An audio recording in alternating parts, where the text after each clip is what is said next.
Fallout 4 is still broken for a lot of players, especially PlayStation players, and now Bethesda just announced they're bringing it to the Nintendo Switch 2 as the Anniversary Edition, the most complete version ever, they say.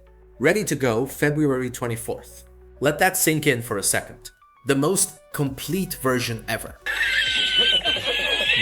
Meanwhile, PlayStation players who bought DLC years ago still can't access it. Save files with hundreds of hours just refuse to load because the game suddenly decides you don't own content you definitely paid for. And Bethesda, they haven't fixed it. They just haven't. So we've got this wild situation where Bethesda is marketing Fallout 4 as complete and polished and ready to buy on a new platform, while existing customers are still dealing with broken entitlement checks that make their paid content randomly disappear. All the DLC, all the Creation Club stuff, over 150 pieces of content bundled in, portable, polished, ready to buy somewhere else, while your copy might not even recognize that you own Far Harbor. You see the problem here? Like, imagine you bought a car. You've been driving this car for years. Then one day, the passenger door just stops opening. You call the dealership, and they're like, yeah, we know about that. We're looking into it. Months pass. The door still doesn't open, and then you see a commercial where that same dealership is selling the exact same car model to a completely different city, talking about how it's the most complete car they've ever made. All the doors work perfectly, they promise. How would that make you feel? Because that's what's happening right now with Fallout 4.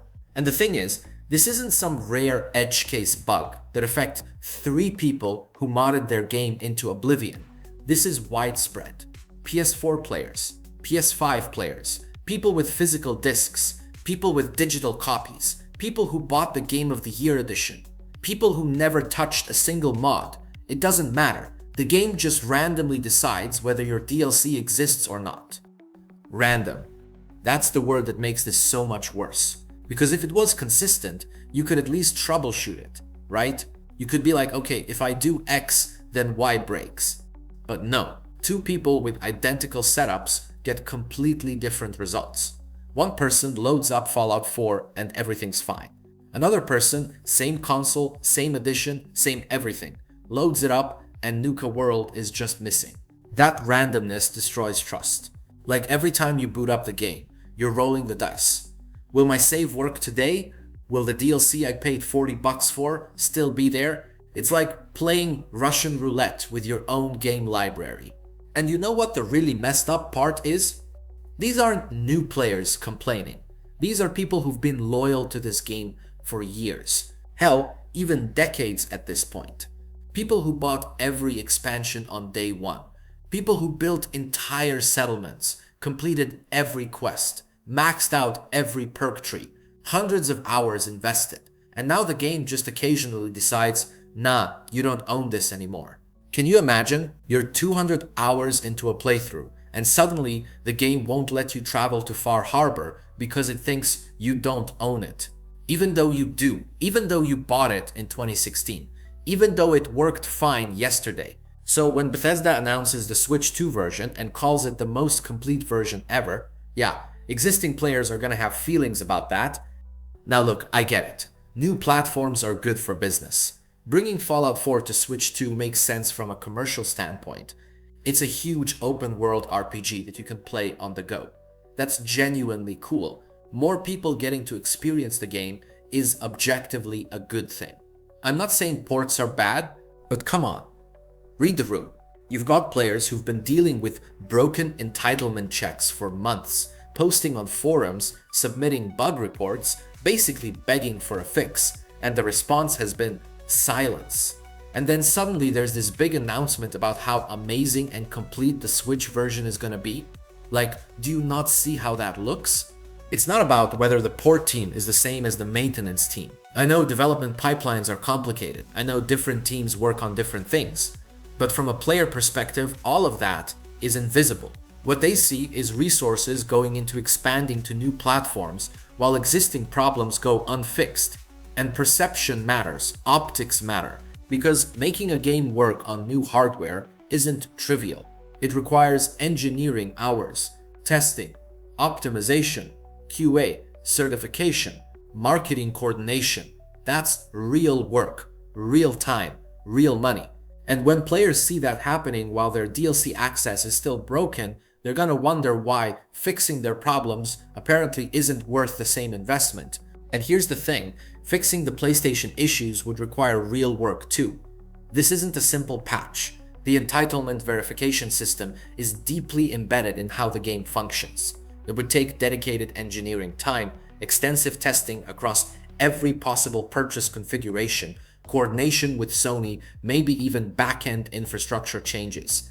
It's complicated, it's expensive, but isn't that exactly what you should be doing for your existing customers? Like, these aren't people asking for free content. They're asking for content they already paid for to actually work. That seems like a pretty reasonable request, doesn't it? And the technical complexity makes it worse, not better. See, Bethesda integrated Creation Club verification into the core game initialization. So now, every time you boot up Fallout 4, the game is checking hundreds of entitlement items. And if any of those checks hiccup, if there's a network blip, if Sony's servers lag for half a second, if your account authentication has the slightest issue, the whole thing can fall apart. This is what happens when you design a system to check a few items and then suddenly scale it up to validate massive content libraries. The architecture wasn't built for this load, and now people are paying the price. You know what's really frustrating? Fallout Harbor doesn't need to check if you own it every single time you boot the game. The DLC is already installed on your hard drive. It's already there. But because of how the entitlement system is set up, the game keeps asking Sony, hey, does this person own Far Harbor every time you launch? And if Sony's servers don't answer correctly or don't answer fast enough, the game just assumes you don't own it. Your content that you paid for, that's sitting right there on your console, gone, because of a handshake failure. And here's where it gets psychological. When you buy a game, especially when you buy DLC, you expect it to just work permanently. That's the deal, right? You give them money, they give you content, and that content is yours. Not legally yours in some ownership sense, but functionally yours. You expect permanence, but digital distribution changed that deal without really telling us. Now you're not buying content, you're buying a license to access content. And that access depends on infrastructure that can fail. And when it does fail, you're just screwed. Previous generations didn't have this problem. You bought a cartridge, it worked. You bought a disc, it worked. No authentication needed, no entitlement checks, no servers having to confirm you own something every time you want to play it. It just worked. But now your ability to play content you bought depends on network connectivity, server reliability, platform authentication, and verification systems that can break for reasons completely outside your control. And when they do break, good luck getting help. Because Bethesda's communication on this has been basically non-existent. No official acknowledgement, no timeline, no explanation, just silence. And you know what silence does? It lets speculation take over. People start filling in the gaps themselves. Some think the problem is too expensive to fix. Others think Bethesda doesn't care because the affected population is too small. Some people think there's some platform politics happening behind the scenes.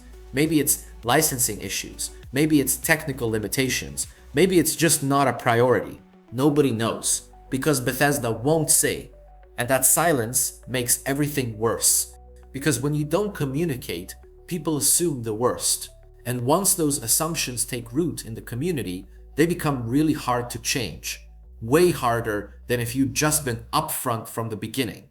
Meanwhile, the problems keep happening. Someone posted yesterday that their Nuka World DLC worked fine for a month, then suddenly stopped. No warning, no error message that made sense. Just content unavailable. And this is after playing it extensively, building raiders up, completing quests. All that progress, not corrupted, but inaccessible. Because the game decided they don't own it anymore. How is that acceptable? And then there's the layering problem. See, Fallout 4 at launch was one thing. Then they added next-gen updates, then Creation Club, then Anniversary Edition. Each update changed how the game works underneath. Each one added new systems, new dependencies, new ways for things to break. So now you've got this Frankenstein codebase where parts of it were written before Creation Club existed, parts were retrofitted to support it, parts were designed for old console hardware and now run on new hardware, and all of it has to work together perfectly or save files break. That's technical debt, and it accumulates. And eventually it gets so bad that fixing one thing risks breaking 3 other things, which makes developers scared to touch anything, which means problems don't get fixed. But here's the thing, that's Bethesda's problem to solve, not ours. We didn't create that technical debt. We just bought a game and expected it to work. Now, will the Switch version have these problems? Maybe not. Maybe they'll build it fresh with better architecture. Maybe Nintendo's entitlement system works differently and won't have the same issues. Maybe it'll be perfect. But that doesn't help PlayStation players at all, does it? It actually makes it worse. Because if the Switch version works flawlessly, that proves the game can work. It proves the content can be stable. Which means the PlayStation problems are definitely solvable. Bethesda just isn't solving them. And look, I want to be clear. I'm not rooting for the Switch version to fail. New players deserve a good experience. People picking up Fallout 4 for the first time on Switch 2 shouldn't suffer because Bethesda screwed up somewhere else. That wouldn't be fair to them. But it's also not fair to expect existing players to just be cool with this situation. You've got people who've supported this game for years watching Bethesda market it as the most complete version ever, while their own copies are literally incomplete through no fault of their own. That's going to generate resentment. That's basic human psychology. And the worst part, this could all be fixed with communication. Just acknowledge the problem exists. Say you're working on it. Give a timeline, even if it's vague. Show that you care about the people who already gave you money. But instead, it's just silence punctuated by exciting announcements about new platforms. That's what hurts, not the technical problems themselves. Bugs happen, systems break, software is complicated. What hurts is feeling ignored, feeling like you don't matter, feeling like the only thing that matters is selling to new customers, not supporting existing ones. Because at the end of the day, this is about respect. When someone buys your product and it breaks, and they come to you asking for help, the respectful thing to do is help them, not ignore them, not move on to the next sale. Help them. And if you can't help them immediately, at least tell them you're trying. Tell them you see the problem. Tell them it matters. That's all people want, to feel like they matter. But right now, Fallout 4 exists in 2 realities at once. For new Switch players, it's this exciting portable adventure, the most complete version ever made, ready to go. For PlayStation players dealing with broken DLC, it's a reminder that the game they love can't be trusted, that content they paid for might just disappear, and that the company that made it doesn't seem to care enough to fix it. Both of those realities are true. Both of them are happening right now, and both of them shape how people feel about Bethesda and Fallout. That contrast, that disconnect between most complete version ever and my DLC won't load. That's what makes this moment so frustrating. It's not about being mad that Fallout 4 is coming to Switch. It's about being mad that some players can't even reliably play the version they already own while Bethesda celebrates expanding to new ones. That's the whole thing. That's why this matters. Because respect should matter too.